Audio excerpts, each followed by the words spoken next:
what I think is the most interesting part of our business. So I had a couple of friends in Ireland, a doctor who had spent 20 years in the sports science space. He was the physician for the Irish rugby team. He had managed he was the medical director for the Sky professional cycling team for several years. And around the time when the doping scandals were starting to come out, and some of the well-known names that you've heard over the years, some local identities had started to uncover, but we won't say his name, but starts with a L, ends with a G, affiliated and in the Austin. middle is Ance Armstrong.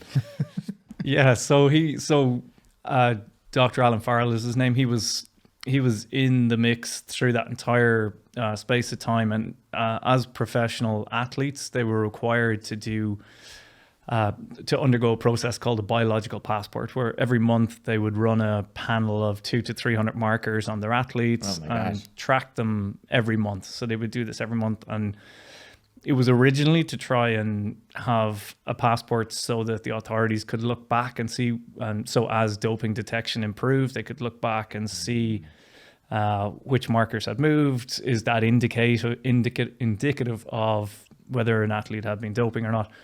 And so he started using these biomarkers to track and measure performance, as well as obviously its main use of identifying cheaters. But he'd kind of measured out, and he had come to this formulation of there were a few markers that were the most important indication of optimal performance. And so when we were sitting down over Christmas in 2018, he basically had described this concept to me, the idea that every human should have a biological passport, that we should all track and monitor the most basic markers of metabolic health, purely as an indicator of developing a chronic disease, or an indicator of developing an acute injury or an acute internal disease, such as early onset of cancer.